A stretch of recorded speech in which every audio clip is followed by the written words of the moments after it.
What's up guys, Flo here, and this is your Dummies Guide to Defending. I'm going to start off right off the bat saying that this is not going to have specifics for certain agents. This is more going to be a broader term and definition for how you should defend. This way you can transfer all the information from this video onto every single agent. For the most part, all agents do the same thing in terms of defending. Obviously, there's going to be different playstyles depending on the agent you're playing, but the mindset you have should still be the same. I'm going to assume that you know the basics, and that's that there's 2 bomb sites on every map, excluding Haven or maybe future maps that don't have more than 1 bomb site. But for the most part, there are 2 sites. The defense is forced to split their players to defend 2 sites, and then that's not including mid, cat, and all these other positions that need to be defended as well. If you think of it rationally, the attack has an advantage. The attack can decide to rush with 5 players, and the defense has to hold it with 2, maybe 3 players if they're lucky with an early rotate. This is where the attack has the advantage, and this is where the defense needs to get more efficiency per player than the attackers. Now, in your mind, this might just seem like it's attacker-sided. You can always have 5v2s, 5v3s, whatever site you go, but in reality, it's not that simple. So we're gonna think about it like this. The number one thing the defenders have in favor of them is that they can decide where they want to take their fights and how they want to take their fights. If you want to play close with the judge in this corner, attackers have to deal with that. If they want to hit the A site, they're going to have to deal with you. There's no real way around it. If you want to play far back, hell,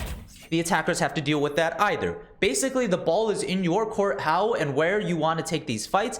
The attackers are forced to deal with it appropriately, so you always realistically have defender's advantage. Next thing, the attackers have a lot more to clear and focus on when hitting a site than the defenders do. So let's pretend there's only 2 spots where the defender can be. I'm the attacker right now.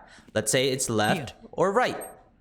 If I pick one of the spots to clear, I am not clearing the other. Therefore, it is a 50-50 in this specific situation on which angle you should clear.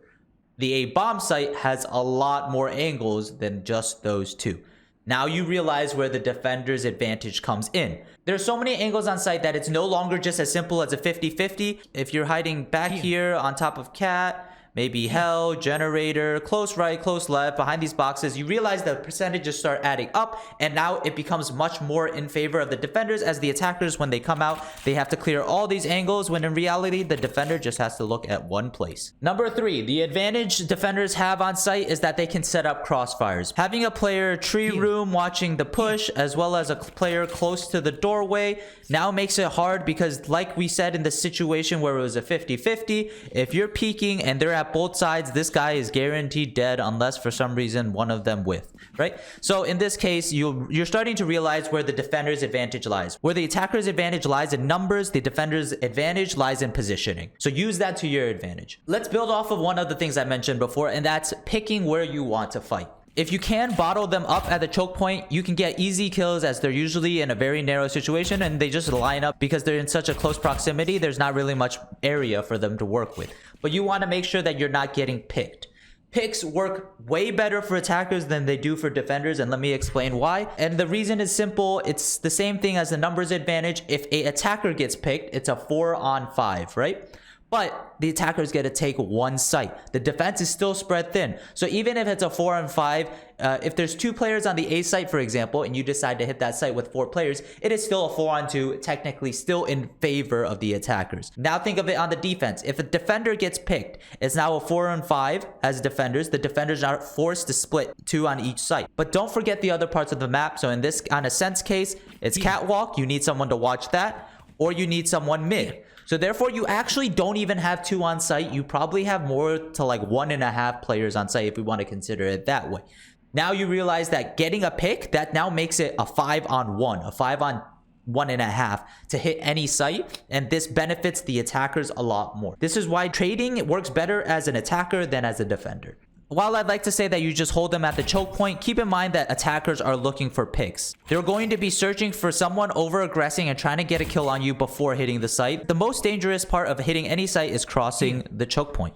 Because the moment you cross this line, you are now susceptible to 180 degrees of angles. Anything from up here to this side is available for a player to be in so that they can kill you, which is why pushing past the choke is normally the hardest part of hitting a site. If the main entrance is not smoked, try not to be peeking it, as most attackers will try to peek from outside the choke point into site to see if they can get an early pick, because this way it minimizes the risk they have to take since they're not peeking all of site. For example, waiting out here for a player to push through A main, which is in this spot is an off angle because not many people really full clear this. This gives you a pretty easy kill on someone who just focused on closing the lever. So rather than always going to try to take the fight A main, you can sometimes pick them apart as they're trying to take as much space as possible, and this is when they scatter. So it makes them harder to trade off of each other. I hope you guys found this Defender's Guide helpful. If you guys have any suggestions for what other topics I should cover, drop them down below and I'll try to work on it. If you're not already subscribed, please do. I'm going to continue making this sort of content in the future.